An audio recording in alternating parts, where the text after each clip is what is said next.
So I've actually been watching a lot of Monster Hunter videos on YouTube and also been keeping track of a lot of Pokemon challenges. Now one big Pokemon challenge that's actually made a very big change in my life is actually the Professor Oak challenge. That actually went ahead and completed my Pokedex.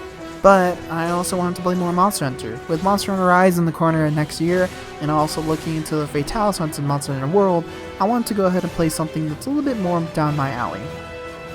I wanted to go ahead and do something called the Mastah Smithy challenge. Now the Mastah Smithy challenge is actually something I went ahead and developed myself. I've actually went ahead and looked into building the guide for the first part of this hunt and actually getting everything started. Now what the Mastah Smithy challenge is, and the challenge rules, is that I have to complete every weapon I have available in the current rank that I'm in. Now rank wise, I went ahead and put Village 3 as the rank goal set, since Village 1 and Village 2 are mostly gathering quests or looking into small minor monsters, so which are fairly easy to fight. So by Village 3 is what I want to do, and then Village 4 and Village 5 will move on to a later date. Now, the big thing about this is actually when I go ahead and complete every hunt solo. Of course in the Village quest solo is guaranteed, but I'm also going to be doing the hub quests themselves as well. So this will actually go ahead and improve my weapon, since most of the time with your hub you actually do need it to be upgraded alongside there to be able to upgrade specific weapons that go ahead and have hyper monsters involved. Now, one thing I really enjoyed is actually looking to fighting these monsters and getting better at fighting them over time. Now, a lot of these monsters are fairly generic and actually fairly simple to fight, just because they are the Kutku, the Nibblesnarf, the Gypsaros, and they're fairly easy to fight. But of course later monsters are going to be harder, such as the Gold Raytheon and Silver Rappalos, but once we get there, we'll get there. For now, we're going to be gathering.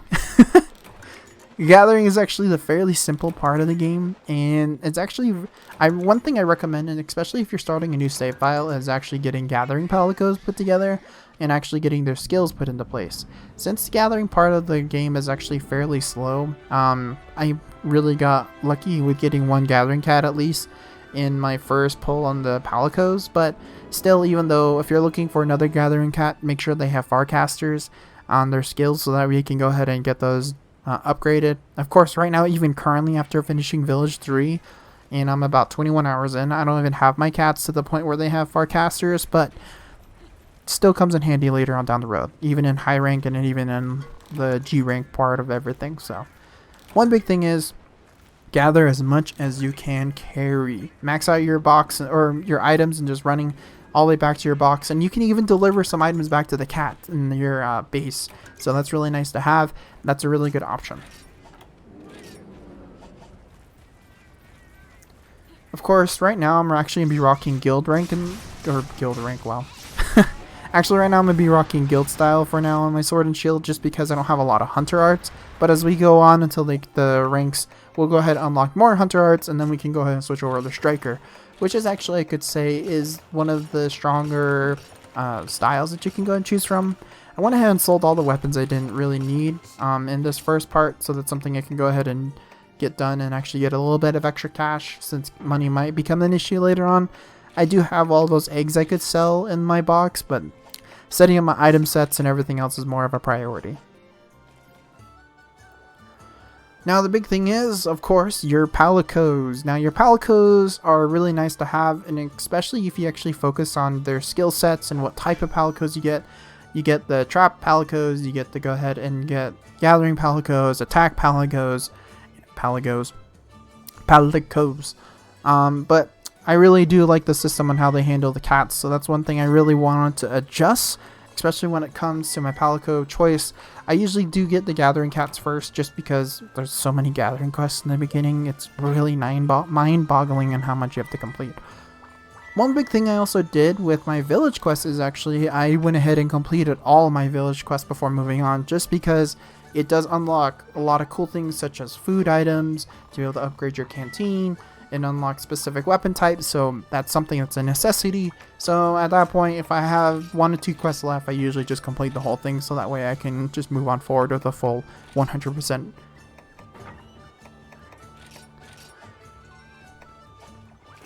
Now, one of the big things you want to go ahead and adjust is also looking to getting more cats put into place. I went ahead and actually got one quest done just so I can reset my cats and search by skills of gathering. so that way I can get better cats later on. And I'm just messing around with my combos at this point and looking into how I'm going to be using the sword and shield. Now the sword and shield in Generations Ultimate is actually fairly strong just because you do have access to the oils, and that's one big thing I really want to use is just the oils, just because that's one system that I don't think it's ever going to come back just because of how strong it was.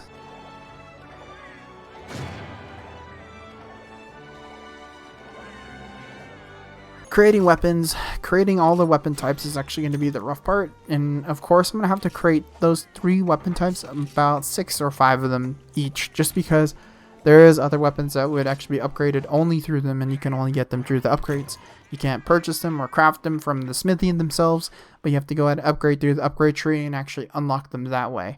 So plus they're usually cheaper that way. Most of the time with items, you don't have to make a lot of different item types in order to create that weapon. And it's actually going to be our favorite part of the game, gathering. Now, big thing is, like I said, the gathering cats are game changers.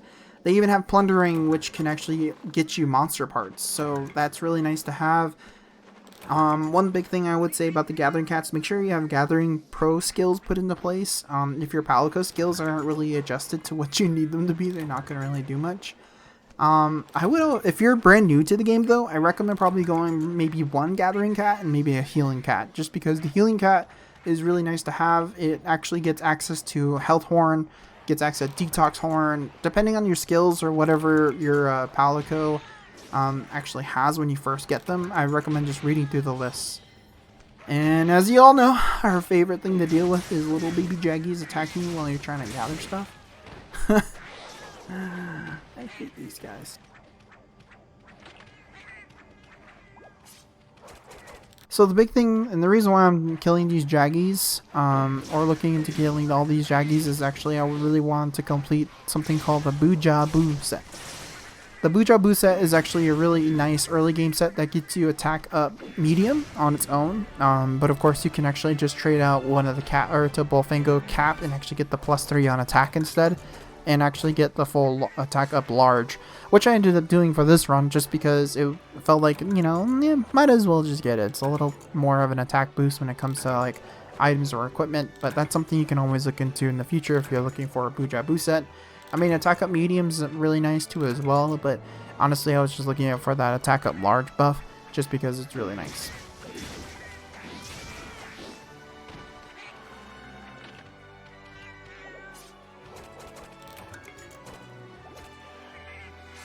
Now I went ahead and completed the Soldier's Dagger, which actually I believe finishes up our first rank around on all of our weapons. So we have the first rank completed. We got our Soldier's Dagger, we got our Soldier's Knife, or Hunter's Knife, and then we just gotta go ahead and do the urgent quest for the Great Macau, which is just honestly a huge pushover. And once you have your hunter arts, everything all rearing to go, he's pretty much easy. And if you follow the path and you actually get everything done and you just do consistent damage, you can actually just take him out in probably like 5 minutes, honestly.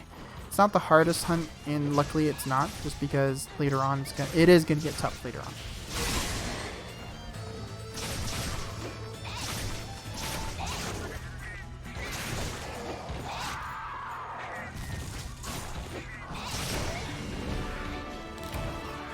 This opens us up to Village 2, and we actually start hunting the Gendrome. We actually go and hunt the Bullfango themselves and actually get the Bull Drum set started, so that way we can start building up our armor sets and actually get him taken care of. And then once we get him completed and farm him for a little bit, we get the attack up large, or attack up medium actually, is the first part. And later on we start actually building the set. I went ahead and got more Jaggy pieces just because I was kind of short.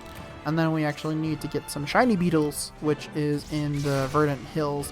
And we ended up killing some Velocidromes and Velociprey for that. So once we get the Jaggy Mail, it actually completes our set. We get our nice good little buffs, and we just go ahead and upgrade it a little bit, might as well. Getting up some Bullfango, we get some Sharp Claws. We actually kill the Cephadrome, so that way we can go ahead and move forward with ours. And then we go ahead and take down the Gendrome himself, or Genprey actually. Small little Genprey. And once again, I utilize my cats all the time. The cats themselves is probably the biggest thing you really want to focus on, because they don't have stamina. and you can go ahead and continuously keep running around and get a bunch of different stuff and actually get your items that you need. So I would say use the gathering cats as much as you need to. Now we go ahead and take down the Tetsukabra. The Tetsukabras actually are HR2 urgent quests. So, or HR2, wow, village quests rank up 2. And the village quest for rank up 2 for Tetsukabra is actually going to be the biggest thing we're going to be fighting for this. And we actually have to fight him a couple times because we do have the Banahabra weapons that we need to go ahead and make. And then we have to go ahead and create a lot of different items out of him. He doesn't really have his own sword and shield. And as you probably noticed, a lot of the monsters I've probably fought don't really have a lot of their own sword and shields, which is really kind of sad. I kind of wish the Tetsukabra probably had like more of like a katana like the Doran Morin from 4U, but he doesn't. I know he has his own longsword and his own greatsword, so I guess in a sense they didn't really want to give him the full trio of a sword and shield as well. To each their own, I guess.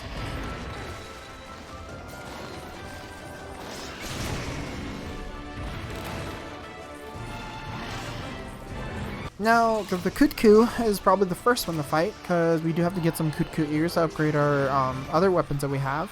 We went ahead and did a lot of farming with our gathering cats and got Belite ore. We fought the giant crabby boy himself, the Diama Hermitar, which he wasn't too hard, but he's also the place where we need to get large monster bones from too as well, so we can upgrade a lot of our other weapons. And we have to go ahead and capture Tetsukabra from our paddock oil. So once again, these hunts are not the hardest, but it's just farming them. Like honestly, farming each monster and even doing all the gathering quests on the side is actually the longest part about the game. And I understand a lot of these games are not really for everyone, but for me I was actually enjoying myself because I was actually having more progress. Building these weapons and upgrading them felt very satisfying, especially the Banahabra weapons. I didn't really know that you could get a fire weapon this early into the game. I mean, you probably could if you probably just made the Kutku weapons and not just one particular weapon like I did with the sword and shield, but if you actually had like maybe the longsword, you probably could get, not the longsword, the dual blades, you can get the Kutku pairs and everything else, but the sword and shield is something I wanted to go ahead and use. Then we go ahead and blow up Nibblesnarf himself, but I don't think he doesn't have a sword and shield, so for him I had the bombs ready, since it's easier to fight him with bombs, and it's actually a lot more, it makes the fight kind of a pushover at that point. Kutku is actually fairly easy to farm a bit too as well, but his ears are probably what we really need. And I'm getting to the territory where we have to fight these monsters a couple times in order to get specific parts, such as the ice claws for Lagombi, the Kutku ears, the Velocidrome head is probably my worst. I actually spent a whole 2 hours farming just nothing but Velocidrome in order to get the 3 Velocidrome heads that I needed. But honestly, I thought I could do the Velocidrome upgrades, but apparently that's a Village 4 quest, since it's Malfestio and Naturala. And Kezu was also a fun fight. Honestly, he was kind of a breath of fresh air, but he wasn't that hard to go take down. But his sword and shield's actually fairly decent. It's not the best. The only thing I don't like about it is the sharpness, honestly, in the early part. The sharpness for the Thunderbane that you get from Gypsross is a lot better. And the Royal Ludroth was kind of a pushover. He actually has 2 sword and shields. He has the Royal Ludroth Nail and I believe the Claw. And the Claw has water element added to it, so I actually started getting a lot more elements with my sword and shields. The first one, of course, is the Petrified Sword, which we go ahead and use. The second one's actually going to go ahead and be the Hunter's Knife. Now, the Hunter's Knife is probably what I used throughout the game, primarily, not all the time. I think I was replaced by the Velocidrome Bite, but it wasn't too bad. Then we got the Bone Cris. The Bone Cris I didn't really use at all, actually. It was one of those weapons I just built just because I need to build it. I didn't really use it just because it didn't really have any green sharpness. It had a little bit of extra attack, but honestly green sharpness felt a lot better. Got the Sectamunda, which is actually the Banahabra blade. This is just a base sword, so it wasn't really anything too spectacular. I don't think it really had that much green anyways either, so. The Soldier's Dagger. Soldier's Dagger is actually the Jaggy sword, so it wasn't too hard to build. I didn't really use it at all, but I got a feeling if I would need to, I would probably use that one more. I got the Serpent Bite. The Serpent Bite is actually from the Velocidrome. That one I don't really need Velocidrome heads. It's actually the Velocidrome Bite that I needed, so. The Snake Bite, which is actually from the Gia Prey or the Gia Drome, the Ice Velociraptor, and actually has Ice element with it. Now, one of my favorites is actually going to go ahead and be the Gendrome Sword and Shield, which is actually something I use in my current main account, which actually really helps with the support set. And then, of course, the Io Prey Sword and Shield, which adds a lot of poison onto it. So both those two are very good status weapons. I usually use that in my support sets when I'm playing in my main account with the Dread Queen. So then we got the Bastion Buddies, which is a Rhinopolis and a Boldrome combination. But of course, that one I didn't really use at all either. The Ludroth Nail. Now the Ludroth Nail really surprised me with how many upgrades was available for it. And actually I went ahead and built, I think I built 2. The Velocidrome Bite, I made 3 of them because I thought I would need to fight Najarala and Malfestio, which is actually in the next part of this village quest. Then we got the Yukumo Cutter. The Yukumo Cutter is actually, it was fairly easy. I didn't really use it at all either. The Hunter's Dagger. Now the Hunter's Dagger was something I was going to use, but I ended up not using it. So, yeah. Bone Pick, what do I gotta say? It's Yellow Sharpness. I didn't use it at all. If it's yellow, then I didn't use it. If it had some green, I used it. The Frost Edge was really a lifesaver in the Velocidrome fights, just because it had a really nice high on ice damage and it was green. Now the Paralyzing Secto, I didn't really use it at all either, so it was yellow sharpness and I didn't want to use it. Then actually the Fire Secto I used on a couple times when I was fighting Royal Ludroth, just because it's fire element and it was really nice to have. Poison Axe. The Poison Axe I used actually over the Io Prey just because it had green sharpness and actually really offered a lot of cool things. The Thunderbane was my go-to thunder weapon because it had more green than the Kezu and actually was really nice, reliable damage. The Royal Claw, which is what I talked about earlier with the Royal Ludroth, actually has the water element, which I used against Tetsucabra when I needed to farm him. The Kezu sword was kind of a letdown, I'm not gonna lie. Like, it has high element on itself, but besides that, the trade-off is you have very low green, and it really goes yellow real quick. The Tuskir I didn't use at all. The Tuskir I built, and I just left it, because it needs Dragonite ore, and I don't have access to Dragonite ore yet before Village 4. The Cat's Paw is also in the same point when it comes to the Cat's Paw itself. I didn't really use it too often. The Kitchen Knife was something I didn't really pick up either, but I mean, I do see both of their upgrades. They look fairly nice, but right now in their base forms, they're kind of garbage. And the Mufa Sword.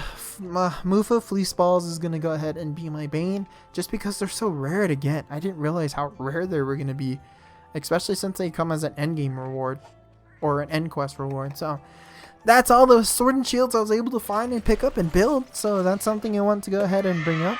And of course, if you do have any questions or if I'm missing anything at all, feel free to let me know in the comments down below. There's always changes. I can always update my guide. I can always build a weapon. I haven't moved forward yet. I'm waiting until I finish the hub quest for HR 1. That's actually going to be the next video. And once we get everything done on that, then you go ahead and see more updates. Then we'll go on to HR 2 and the Village 4 quests.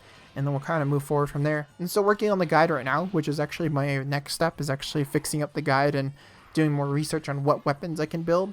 And then what I have available for the current quest that I'm going to be on. So if you guys like what you're seeing, feel free to follow and subscribe just so you guys can go ahead and click that little notification bell at the top. And then that lets me know if you guys really enjoy the content. Of course, if you have any comments down below, or if you want to know more about the guide, once I'm finished with this whole series, I'll release the guide. But right now, I'm actually putting it together. Alright, that's about it, guys.